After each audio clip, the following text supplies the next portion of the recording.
na Ghana minim de ntia boys yi ayamoye gaga sa obaberi gedede na me jese ututu metutu ni bi uyese meye bi obeyi no be pacho na for we de ndra meka bibi say me say meye R0bber no enye ebufuso but me mama who 4 years be ejwe we gu me meye R0bber who papa me ni tu be bia ye galamse start ye boys ti meka na omutumutu omuntu omu bi omukuma munku omu bi obeyi no tena meka na manka niye me yakwada obehu be man ne kozi so afunwi o yakwada papa yi uhe na wa boss abode we oye bodyguard grandma John Dramani mama kente no waka wonsem ni na awie gina police fo ni soldier fo anim ese wo sa aduma ye yagu na ma yi in 4 years uye full time R0bber ye ka ta yi ni kombia nkra bom a omonto afi na ye goda sore ya Ghana fo ni film moment later.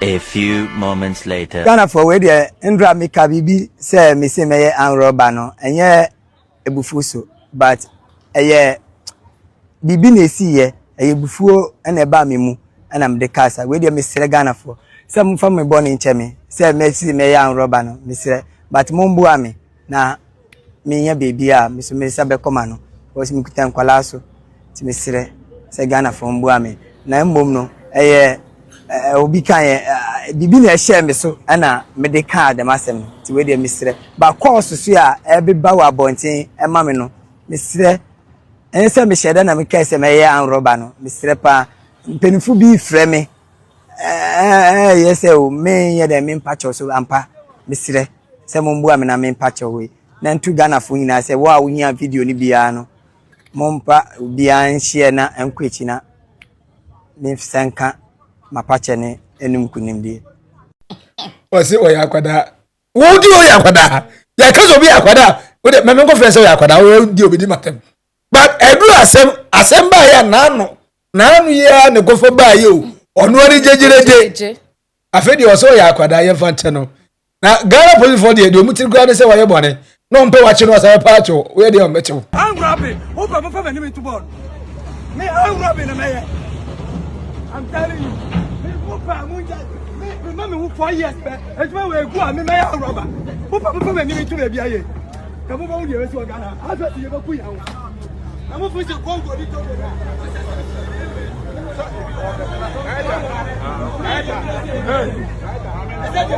obi shi kan aga ade mo ba ye we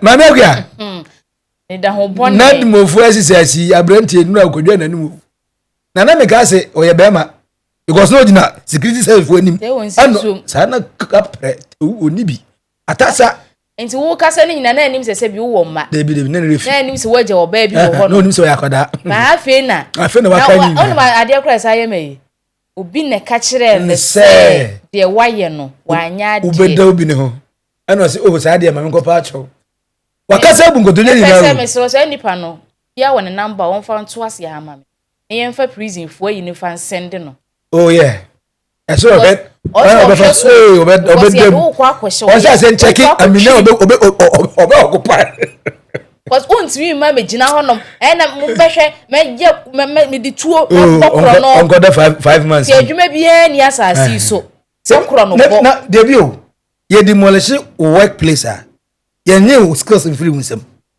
but yet the easiest conversation about dream first no bo means that we confront that mahama ban so baaye ono no wo ye dodo anyina agya wo ka asem kire na wo tie tie no asa wo de nka kope minister pani bi eye kasa na ma ye adwuma keke pani bi ne won mo be ka Joseph asem pa we ko ba bi da mama akua de hye mabufuo pa o sa branti di no say teme bo kro no matwituo obi o ye adwuma so ope baby o mre o one memo baby setana o ba misika boso mi bia na sa afi bia ntimi how na say nse woni nimdie bia wo tuo twen ne kro no bo ho a enka sa asem no etiwe say ye more benefit of the doubt say onya kromfo because ye hu say ya che say we da bia nde so bia nka so ba waka ana unya ya obeyenti na okantina mekase se sie metie mekase mami akua mekun na se mankunu kra na otimi chimchum amni yi yes ende because me ma no aka enti uzi kron no bebo ye ntwe ma ombo wie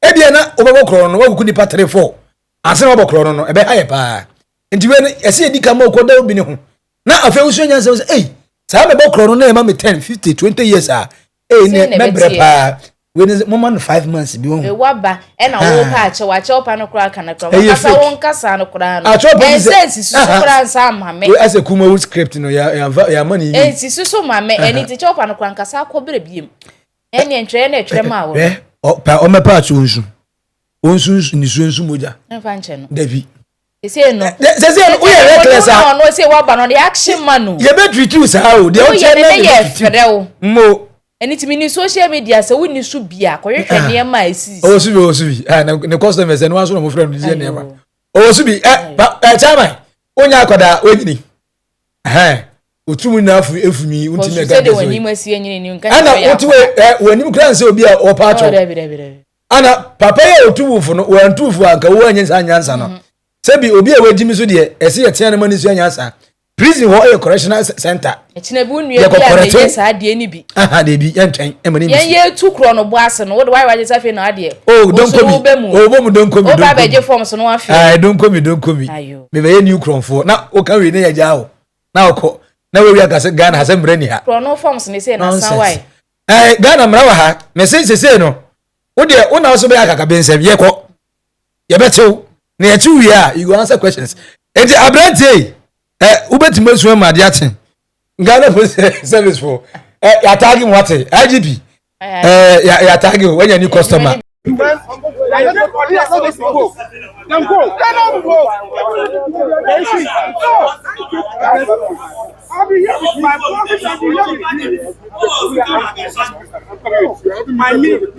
my boss half of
Yeah, you can see that this is the reason why this demolition is being done from here.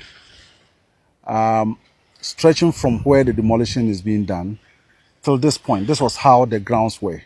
It was actually a water channel that connected the lagoon and straight to the sea.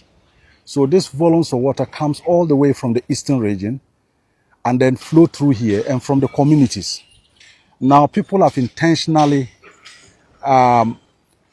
raised this space. They filled up the place more than 6 feet from the original grounds upward, and it's even higher than the community itself. So waters that are supposed to be flow from the community into the basement here is blocked, and so it gets flooded. So if anybody comes here and look at it, it's still an intention. If you look down there, you can see the trees are being cut in preparation or preparing to further move into the lagoon and block the lagoon. But if you look, this is just a bed of the lagoon, just close by.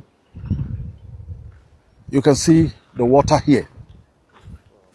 So look at how close they fill the water straight down into the very core of the water being flowed. So when it rains, what do we expect? that the whole of this community's area will be flooded, not because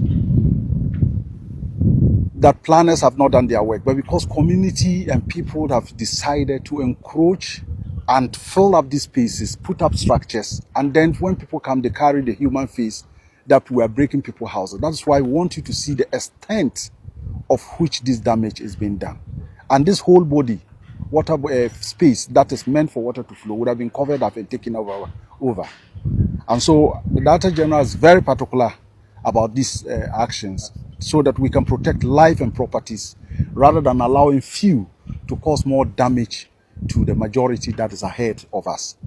Were they giving notice before this demolition? Sure. Notice were given 3 months ahead. Wow. The president himself with the DG have also gone round to some of the places because last year similar actions were done, and so we didn't have flooding as we used to have it in the other place. So this is in preparation of the rainy season that is coming so that we don't get our people being flooded again. My media enka me yehu ni mobo bananse me jehu say moboro. They don't want move bedroom. As a program ni e magana ni say. Me said I will keep on using that tadi dey na say yastic. So the same Ghana ni na, the same mujakro na, the same ni na neti Ghana na say e mboni na. The same adwenkro na na obi say me dey contractor no kra mai e bi kwa na wa ma. Ba me medical yi me ho afiri ho. Anse na wa ba say be a ebedru ho a emme ha no. Yes we bebu amu asu die. Ese wa bon preko what you say. And no betima consider kakra. Na wey wuti a wrong site so government site. Site no nke government plot kra na yemfa ne say emfa oye nie bia ma na moteso mu bum dan a nke na ebubefu akabia ma ho. Baby amuti Accra in so to 1 seconds. Na flood aba osu ti wo say e de 1 seconds abebu dan.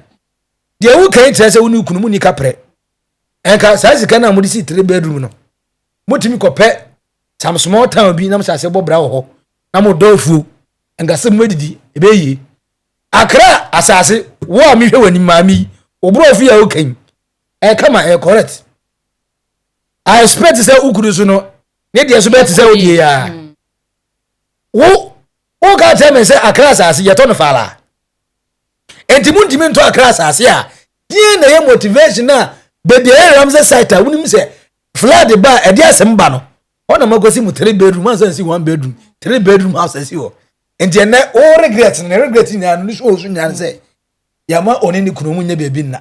Building a building that nipa na si etinemu enye say on team or da wo ho se si anu onu ni nema na ya parking no ka nema na egugu ho no obi ani baby ayeko ye ni baby ayeko dan na mi dan na ye bu ya mi kunu ye di 3 years yes we ka e wo echi ho after the baby mechanic mechanic for no echi ho no ho na na dan ni si ho na esi na see the 3 years na 3 years still ye gusu because of there is no capital ye juma pa na ye di ni kakra na ye tu susu na the top blocks. It's not easy.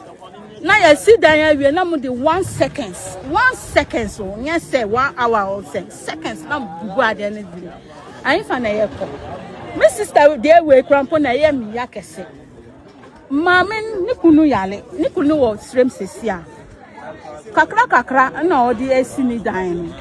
Okay, nyame adumo wo dan no 1 plot na oto half say odi si one ne ma ebetima sesi ama be put ade ni na render ni homeless. The my sister say odi areho me so me di areho eche se me won nipa mienu a me su sesi am ni dia me dwen po na dia me campo because right now you need baby akọ say government your government land there yeah ti ase say your government land you have procedure unim de obeye unim boundary a obeye na nipa na hu 2017 omo di kan be bubu ha ba omo fa anya hwe na asase ni da ho na man for such chiefs wine landguard for no man ba I have feeling omo ye recently landguard for no be ye that feeling no landguard for na be feel ha no be omo building say onu pe na ye new things omo ye wa ha but I have old land because nipa no water one be we are auto ye no ontimi vacate the place like that. On to me vacate. I say on some building on name because our baby car and you have no baby betina. You're part of government. You're citizens. And you pay baby so you're bad as you share. You're share though all fingers are not equal. Yeah, some man and pay. And to me compare your home to end. According to your means, no, you did to but say, and the Omaya no, say, and Colano almost started. Yeah, see, better than Omaya penny pa, I walk a mine. And see, the Omaya no, the Omaya there. Truly speaking, it's not right. And then, baby, I ever done it there. Say, I ever done the crime high, ever done the crime there. You knew because you knew be our high say your quack done in chain. This is stress on uncompleted buildings for now. Penny say, no, be an penny say, but damn dying. This is say, Nam Crammy, Suma, me uncle for me, dear. Obiama me, baby, I say, me family team too. But me uncle for no, me, no. I ain't fan on Mobeda. I ain't fan on Modio Moman Beco. Me, in the mind. Me Suma, by any day. Say, I'll drink your medi. They said, your measure, schools is so cheap. They say, or some dream Diana, or move them. On I ain't fan of all call. Say, I am tipa heartbroken. Only a command, Kawa collapse. Or who says, yeah, on Colana Bay day. And this is a man higher. A man higher, pa, I can't say a man higher. Yeah, boy. Say, a Juma moyen, moye, Jumanka, crank, and a multitude, one, and would ye see. It's in there, as a one can be a come up pen in 10 ways in 10. Said the bay a bar. The won't say, Buana Camamka. I said, no, sick, and also we yet Timu. Yet Timu. Say, who's there? Yes, 2 free because of yes, I be a fan, yet Tim. Because of politics in tea, I have no more compensation. But what do you mean, say, more be compensation for building at the wrong site? Well, just we work here. No.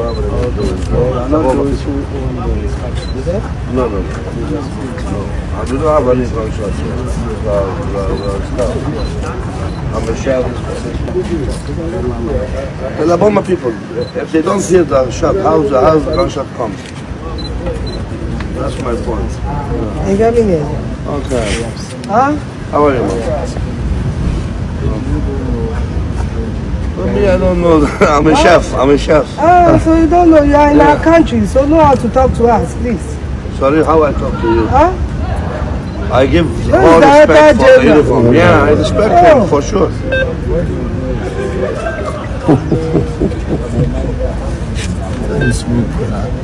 Yeah, see, let me tell you how it was. We are work.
yensu no utu akurafo no na utu okra nso fo say wan so ne kwatwa asase no so de ma no pani be ne kwatwa de ma no a okosi dan ni de si so uti o mu ni akasa na they are not so specific say obi ne twem omo ndi to understand say asase ne da ho kwa no dom pe ko fa ya na say e da ho a obi ama ho obi hyase ana omo ne o hia omo ne assembly for din community assemblies are where the assemblies are where ba ye no where dey omo wa hefa wo be so opportunity nko a no the Ghana for ye ho ye won esi e ma me ke o te esi me ko wi obi ka na meton ma wa unim se makowia wu ba ye se che wo ka ho unim se asase ne nya wo dia enti obi di ma wo kra na e kro no ade na ode ma wo enti se edu se ye demolish ya ono ne wan se di nim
The ground is soft too. But all went to but I find some ground. Okay.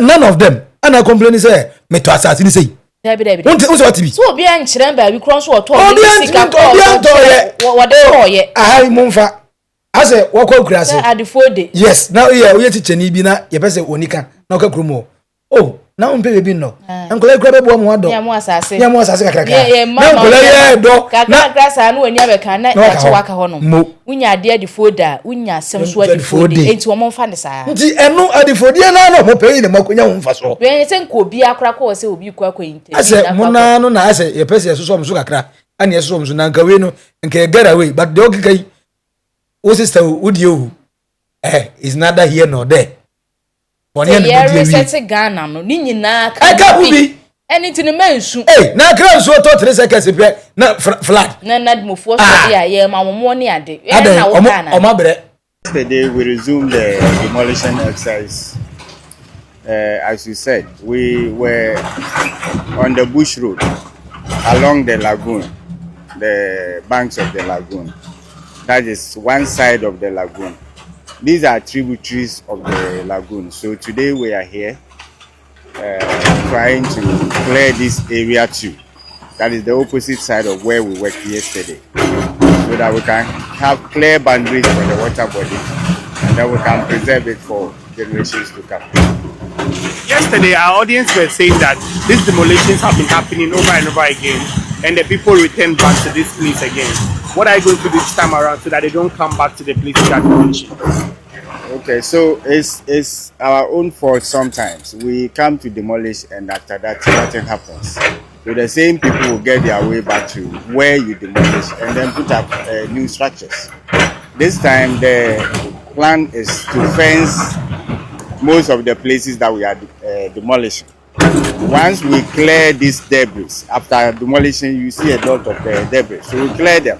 After clearing the debris, then we'll fence up the place and then start the greening exercise, which we are envisaging or planning to undertake after the demolition exercise. It's the only way we can preserve the banks of our water bodies. You don't just demolish and leave it. You have to continue and engage the land that you have sacked the people from. Put it to use, that they themselves will see the benefits of the demolition exercise, not just demolish. Nobody's interested in destroying people's property. But we want to make the place beautiful. We want to make the community safer, so that the people who are crying today will be those who say, thank you for doing this for us. So where are we moving from after this side? We have a lot of work to do in this area, especially protecting the river here that joins the lagoon into the sea. So after this one, we started last year at Sokomono Ramsar site. I hear that people think that we have stopped and so they have backed to the place putting up structures. That's a lie. We only had challenges with machines, and that was why the exercise halted. We have fixed our machines. We'll go all out until we have preserved all our water bodies and they are safe for the purpose for which nature allowed them to exist. So from here, Sakmono might be the next step. We clear that place and we take it up to Madina, Adenta, Abukubi, wherever we had serious flooding in 2025. We lost lives, property. We are not going to allow that to continue. Finally, how long notice did you give the people here? Because I can see a woman crying and saying, we're all in Ghana. Why are you destroying their properties? They don't have places to live. What's the duration you gave them to move out of this place? It is something that is expected.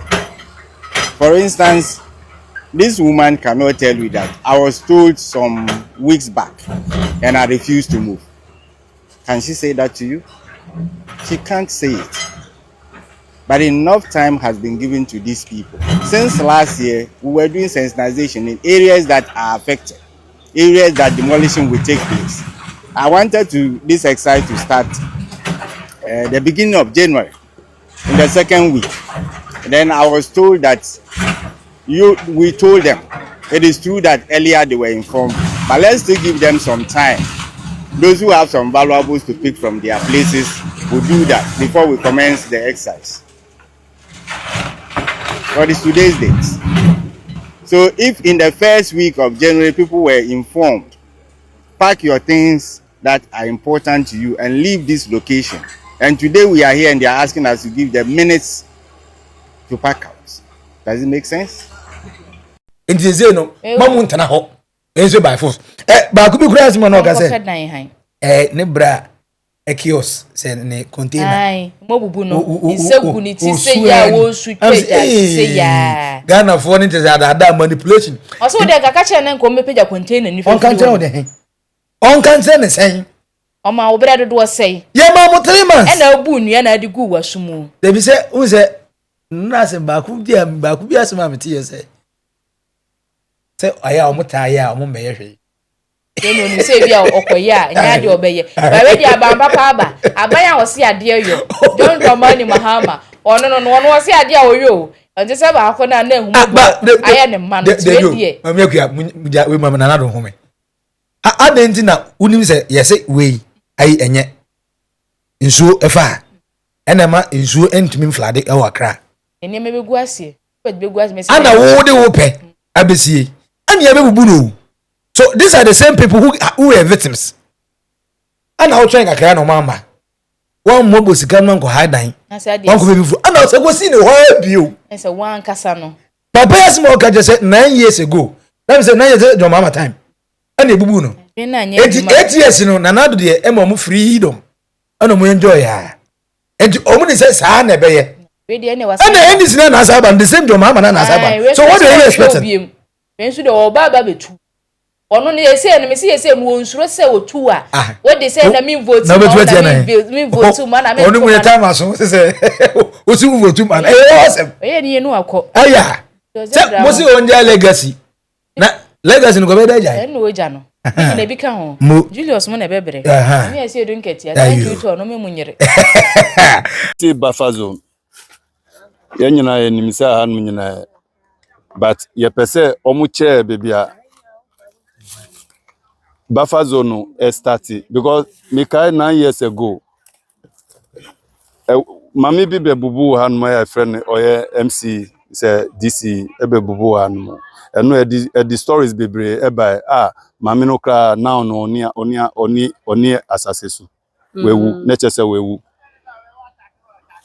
obi abeto asase wa no wa be bubu first time o say ha no e buffer zone and na chese mark hon na ehun say from a hand mo kono nobody should enter. But say omo be bubu ye no mo san see that so omo be bubu ye no apparently no it was supposed to be a deterrence for you to mami cho bibi one hand before the election me a hand na me wo anu na me wo na ye bo ho na okay na the ACN say yeah wa ha before the election no na ehun say nkrofo bi ra forest no twitwa ndua no omo de chainsaw machine twitwa ndua no ye ma report ye call office wo ma report say this is what is happening and omo say ombe ye hu adwuma but later no ye hu say feeling eni nyama eba echira ya omo botuo ye nyina ye dwane ye mi sister na ti onu mi sister ye nyina ye dwane free ha ye langas ye ni bebi omo free and omo ba ebebubu a this is ni ma efre town hall meeting catch say omo be ye omo be bubu dan no ye ti ase but problem no ye be bring assembly no because feeling na omo dey ba ni nyina dodo na e form ani omo attack force omo ye AM4 they stop those cars and ask them where they are sending it. Emma MC crapo meeting as a crapo or can say nya report to be sorry say nya report to be yemra officer but in fact nyama yakoso wan mo no in fact enye yen ye fault to say you will be here according to penimpa oda NADMO fuano Dr. Joseph dem Bikanyi papa no say omodi natem ya mamo bosume miensa omoti mi afanye hwe yewie yase yebetumu assemble say o debi mo bosume ba ko nka ho mo bosume kwa ya say mo bosume ba ko kese mo bo mo still o man te hwe asa bedu say okay mo nka mo biu say be ya o me ya we say mo ba 2 weeks yasa ka na fi ya ba tumu o si yebedu yase be ya say me pa cho o mami 1 minute na me fan pack me o say na offer say we den ejimifo na say wejimi ohun na say onime adwuma na say ni trim and you did not pick your things and we come to conduct the exercise and you are telling me to give you seconds to pick your things. Doesn't make sense. 1 month. We were supposed to have started this exercise at the beginning of January, even though it's something we began last year. But the assembly said, okay, they are aware, but still give us some time to sensitize them so that those who have valuables will take their things from here. We allowed the whole of the beginning of January until now for sensitization. So if we come to commence the exercise and you are telling me to give you 20 minutes, 15 minutes, are you insulting me? You were given 2-3 weeks. You didn't do it. Assuming the first sensitization by the assembly, you didn't respect that one. Mam kwa de mutiri ye. Say ye epebrem. Na ke enso to bremu a. Go be fine. Na say we da na say we to great me ton na me ye. Ayo. So layer. Na say no one time no de onikogu. Yeah, to the idea. But look, yeah can we need demolition. Not because we are happy, because we want the country to be better. Yes. But again, I'm asking, what are the extra solutions they count? They say, according to NADMO boss, she said, Oma be ye a friend saying, when then the Oma be allowance in Yado on my is good. But aside that, the reason why I'm on for a big boat to Nkuno Accra in him. And you man, Mamma, you say, Nina, ani sin wo enti otesunya na emfa ba ku mienu miensa o fa ne bag bon achi ya o oni mo bia wa Accra ba ko Accra ofi tamale mu kura na obeda enti that mindset nti when ska Accra ne no ko unya aba mu nipa o metwa ha no bia ma ya obekwa gusi o kwanta obo bi de esi so no atena so eno na trust we besi nti ye betwa ya mana gusi da men yes we talk about new city but new city no enye mai what are the next solutions ye nyuma no na ese yempanyufo hwe na ni ye nkurase mu di bi ko honom factory ba ko bia ne akwa kosi ni wo ho we enipa no we na ma me pe sa Kennedy common na odi ni say so obayi ni nyina yi other ministry because I don't know why agree minister o ye ne Accra asase be ne da Accra no ye do Accra ye do kami huin kawe ni kesi yi ba bi kura ya me sa ne na say afomo na fa kosi ho na eno no sa ministry no omo pesa ministry ye adwuma ho ni na no they belong to that town omo gotana ho munditim sa Accra no so na move say capital na abro so a Nigeria for move mu from Lagos e be PM o friends Abuja we can equally move here there ya go fa ko baby enye choke ho no de ho an ye de be kwa kosi na chinchin na twan e Accra no ana Accra line e san enye ne na be kwa green ministry office kura no obi wo ho no ma te kan kura ye so mu de okura wonim ade mo esi nkran nipa no so ti Accra ya wo no ho no ma tete no wo no no wanya adwuma wo no waye enya omampani dada Jekufo ase na kura nya mianim ni obeko ministry baako nka nipa e wo ho medima ya adwuma no e bia 100 pe ba obeko na nipa 800 na ya form because party ni one finance maba usu here next election we na minimu no e pia na hyewo sa obeko na ministry baako nipa bebrebe e just want me mo adwuma ba adwuma bi no so oye nti okọ officer okomiamia ni computers ni laptop ni phone so sa no sa we eh TikTok live no abafi osumi so anaga na be twa ne ka any taxpayers money ani yadidi amanfo so sa Accra yi mundi kongesi no tom na munko so magana fo no yes ye magana fo ho atom e gana fo so no ho kire mo sisi yi friends ase kakra na aka wo ho no mo no na matoto mo ho na ye di sisi adan ho na ye di si enwuma ho enso national cathedral ni esigu ho na ye tons ase ma ye ho 4000 Ghana 5000 Ghana asase ya uye private person na kwato ye bo 1 million $2 million no ena obi na kan ye no so ni ska na ase asase ni edu ye be nya bi di amount ni ska na wo se asase ni nkran nya ska te si ya na de ko hwe bi nya asase correct one and da kwan ho e di amount ese usi Ghana enso ntia enti ni we ni nyina ase nipa kokko choki wa Accra na enya ka na ye nkwa na ye na me didi ase ya sheda bubu nwegu yasum ani yakatakata ni se enim se the population in Greater Accra also change the landmark landscape ayo also change land no enwuma ne yenyi bi fam na yenkura na se ho awon so eto aba bi awon se to aba enye omo ne ka se Ghana a decentralized country no decentralizing na bibia gu Accra no Fishery Ministry won hefa Accra eso ngam hu ye Cape Kosofo ne ta adifo ne enye omo ne de omo ne fish mo na fish dudu yi enti eno sa no hwehwani mu ana se ebo apayo anase mu ni plan ko sehia bode ne ade efiri ho no ba kokko ni ade ho no na esenke ade agric ministry ne ke ade akwa kosi awikopoku na nka no nkrofo na mote ho ye hwede ne soso da ye kon wie wa ha ne ewurawura nwura fertilizer ne ade bi mo na nka adwuma na ye kama ne nipa no so ate ne won so ani ebie bi obefa transportation afri Accra ase na wako farming communities no meanwhile the farming communities no obedi say how many hours say everyone no bit my because onim dey how mo ase no mo farmers no ba won na ti kuro mu ho no madan dan nyina o mo kɔ ba wonim ndia fine mo nyai sa people so amamuo no theological friend saying governance atwam see am solution no permanent say ya nipa na watu no ma ho ba tu obesa bio sia akwa kosi da because who tu na no adua ne onya ba bia nkonko ye adwuma enkra ho na no obetena ye adwuma o gas o mes stranded every 1 month o be ni nua bi nchen atena o me find new place obesa nya sika obesa the same thing bio so yes ovia yes over once and for all who dua nua na garden city say adane bo city you eno na omo say friend say omo de a friend say that water mountain omo say akwa na cassette no ho omo hwehwe na omo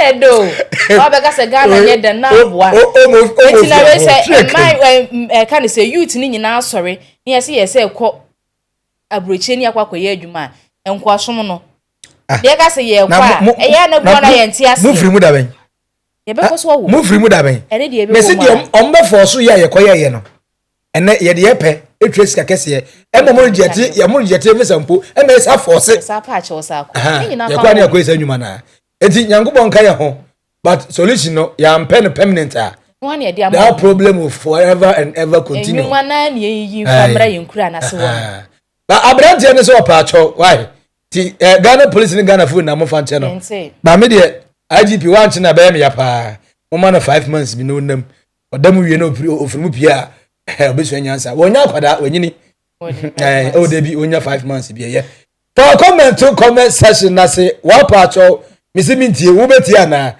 onam kakra eno ehu hia me pa we are subscribe like na share ma unya so enya bi na wo hwe naked truth Oldboga trends edi no Maxi Billian ene mi nua ba ma mi akua yakramo bye bye.